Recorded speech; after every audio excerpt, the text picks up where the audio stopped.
We call it people technology. インテル入ってる。123 for 9 then for the Kings 11 Punjab, rather the Punjab Kings. God, we've got to get used to saying that. But it's another disappointing performance from KL Rahul's side after Owen Morgan put them in. And but for Chris Jordan's few sixes towards the end, they could very well have fallen short even further. This is Maruti Suzuki Presents ESPN Cricket for T20 Time Out, powered by Intel. And of course, we have a cricket match to talk about. But let's not forget that these are testing times. So a message from all of us to our viewers, especially in India: mask up in public, follow social distancing and self-sanitizing protocols. And if you are eligible, please do take your vaccine as soon as possible. Right, in the company of Dale Steyn and Aakash Chopra, let's go to Dale first up. That's as good a 20 overs you think Dale as Kolkata would have wanted. And again, a disappointing 20 overs from Punjab.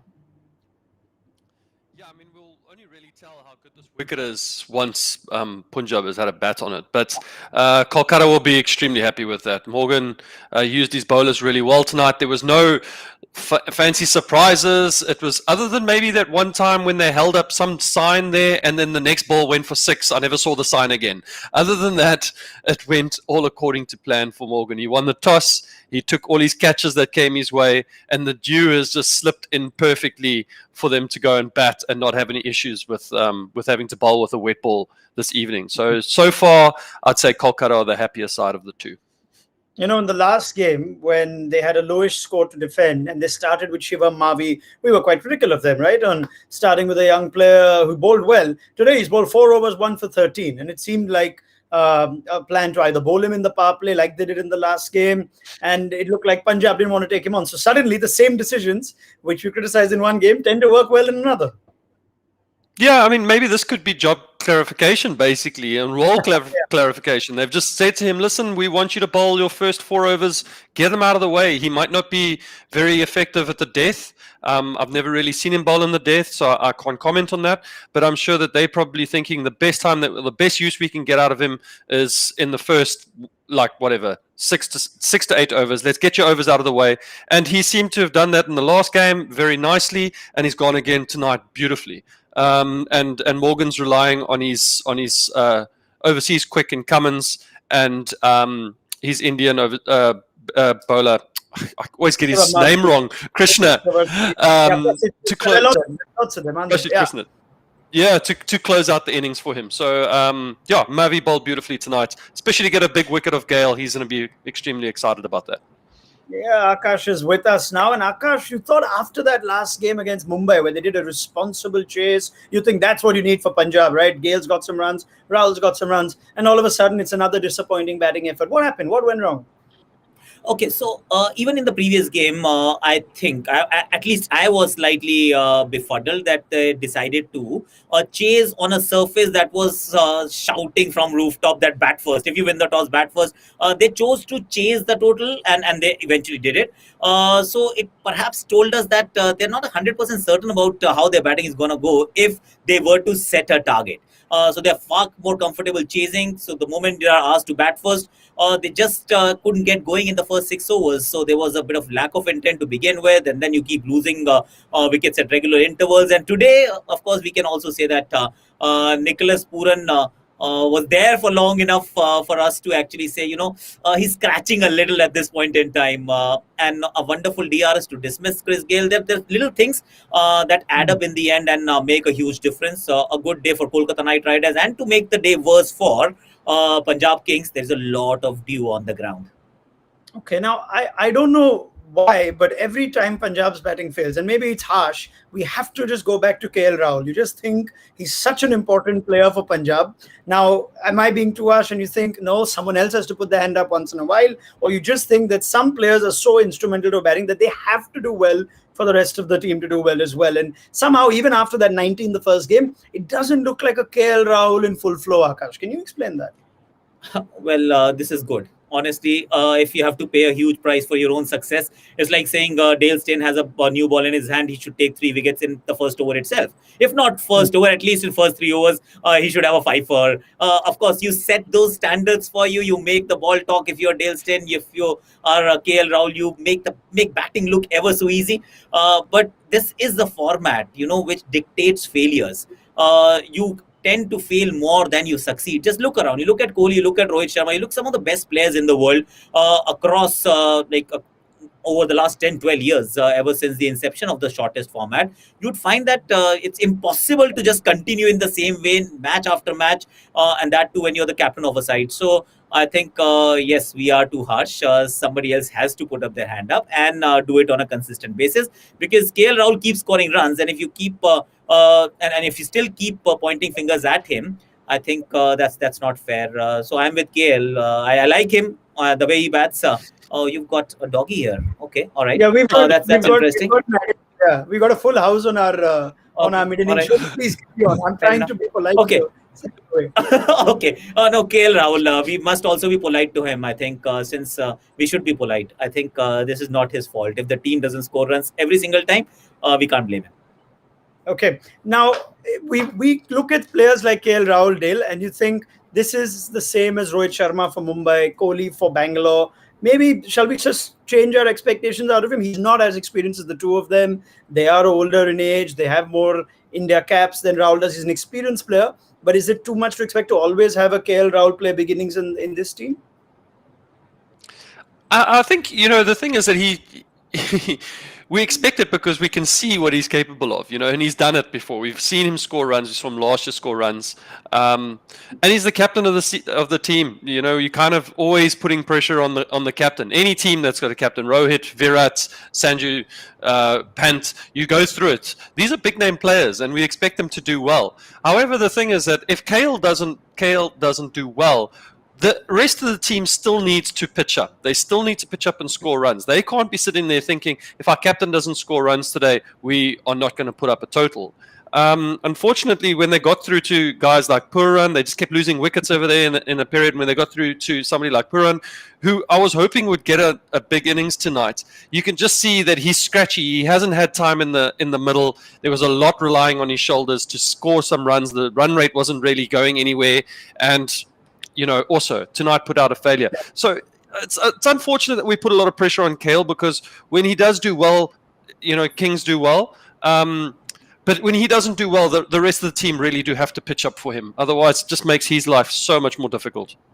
One last question on this, and this is just a general question I have for Aakash. Do stadiums sometimes carry a little bit of mental pressure for you? We know that Ahmedabad was not happy hunting ground for him. We keep saying, Rohit loves playing at the Eden Gardens. Could it be the other way around also? Rahul's like, God, I'm here where I did struggle last time. Does that play on, Aakash, ever? It does. From time to time, you feel comfortable. There are happy hunting grounds. Sometimes you walk onto that turf and you know that, I belong to this place, or rather I own this place. In case of Rohit walking out to bat at the Eden Gardens, VVS Lakshman at Eden Gardens. So there are some love affairs that we talk about. So Rahul, there is a thought that crosses your mind. But I think more important thing is the current form, and he is actually scoring runs. He's got 350s. One was close to 100 in the first 5 games of this tournament. So if form is on your side, you don't think about the venue, because it's not just a one-off game. There are more games here that his team has to play, and he must score for his team to win. So it does carry a bit of a hangover in terms of that, I've not done well at this venue, but then there's always a first time. I think he'll score runs. All right. And as we look at big players, let's give Kolkata more credit for their bowling. You think all-round bowling effort. Mavi bowled well, Dale. Sunil Narayan's among the wickets. We keep talking about how this could be a big season for him after not starting for KKR this year. But it looked like a proper collective all-round bowling effort today. Yeah, great bowling effort all round. And actually, there was a little bit of bounce and pace. I mean, I thought Morgan used his bowlers really well. The spinners bowled incredibly well. Mavi opened up nicely. But from the seamers, there was actually a little bit of pace and even some zip. But I think it's going to disappear in the second innings. We just seen the pictures on the TV there of the amount of dew that is on that wicket, on that field, I should say, is going to make it extremely difficult. That ball's going to get slippery. It's going to lose any swing or any hardness that it might possess, and it's just going to skid onto the bat. Once it beats the fielders in the inner ring too, it's also just going to skid and race away. It's going to make it extremely difficult for the bowlers in the second innings. But there's runs on the board, and we haven't had a game at this ground yet, so it's going to be interesting to see how this chase goes. Not to mention, it's like if you want an interesting game, you need two batting teams that are low on confidence. So we've got that. Let's hope it becomes more of a game. But Shubman Gill, Aakash, not a happy start to this year's IPL. Leading run scorer for KKR last season, 120 sort of target. What approach would you like to see from Shubman Gill? Just play the ball on the merit of the ball. It's not something that you tell the opener in a T20 game. You do tell them that be a little aggressive whenever there's a ball to be hit. If you were to take a chance, we need to maximize the power play overs. These are the kind of things that you actually tell your opener, but not today. It's only run a ball. And if you have time, then use it to your advantage. That doesn't mean just you get bogged down and you're not looking for runs, because you won't get in right positions if you're only thinking about survival and not scoring runs. His form is not that bad. Just the last game where it looked really out of sorts. Other than that, the ball is hitting the middle of the bat. So this should be the night. This could be the night where he turns it around for himself and for his team, because if he doesn't get runs, and Nitish Rana after the first two outings has really gone down, this team needs something, some spark to lift itself up. Bowlers have delivered. I think it's Shubman Gill's time to now stand up and get counted. I was hoping that this was like a 180 plus score to see in case they stick with Gill and Rana, or whether they get tempted with the Sunil Narayan option. But it looks like it's the conventional openers looking at the target. Now, are we willing to make a prediction here? Because I think if it was any other team other than Kolkata, you would have said 124 in a chase. Yeah, we'll go with the chasing team. But both batting teams have disappointed us this season. They'll stay in. What does your gut feeling say? Chasing team? I'm going to go with the chasing team. I think that amount of dew that's there is going to make bowling extremely difficult. But that said, Kolkata haven't exactly set the world on fire with their batting either. So I think it's they're going to take it down to the wire. They're going to take it down to the wire, and they're going to try and just get over the line. I think that's the most important thing for them, is they're going to go, guys, if we bat deep and we bat to the 20 overs and we don't lose heaps of wickets, we should get this score. But I think bowling is going to be pretty rough.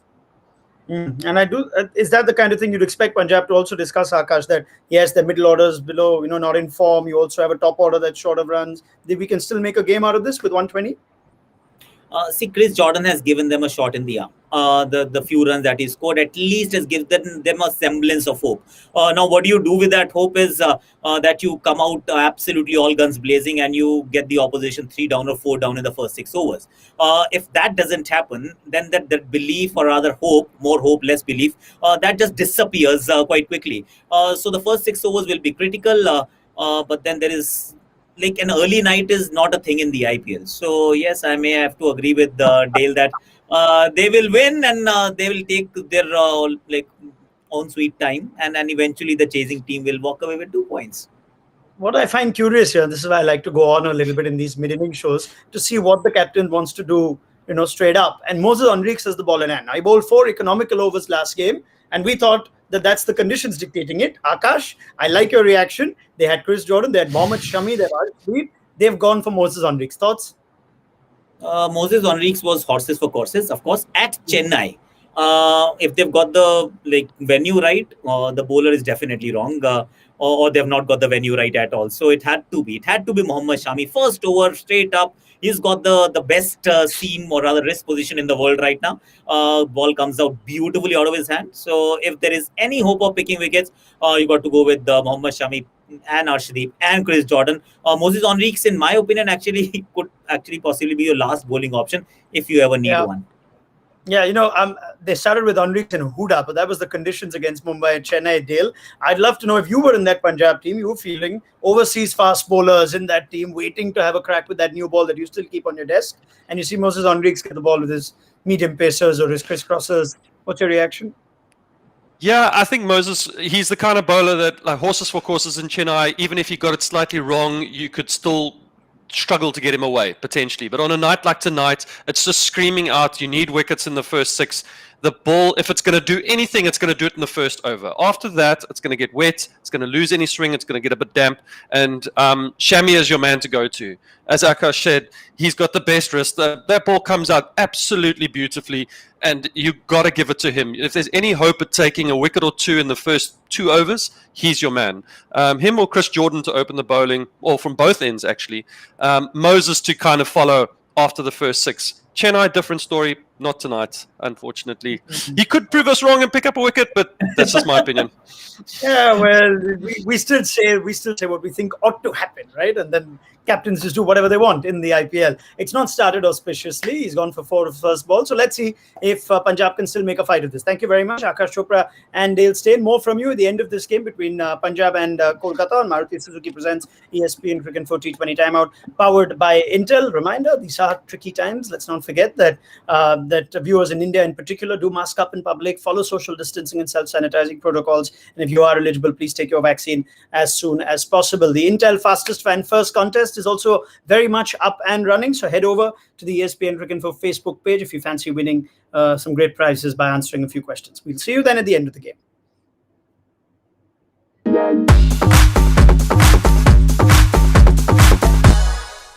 We call it people technology. インテル入ってる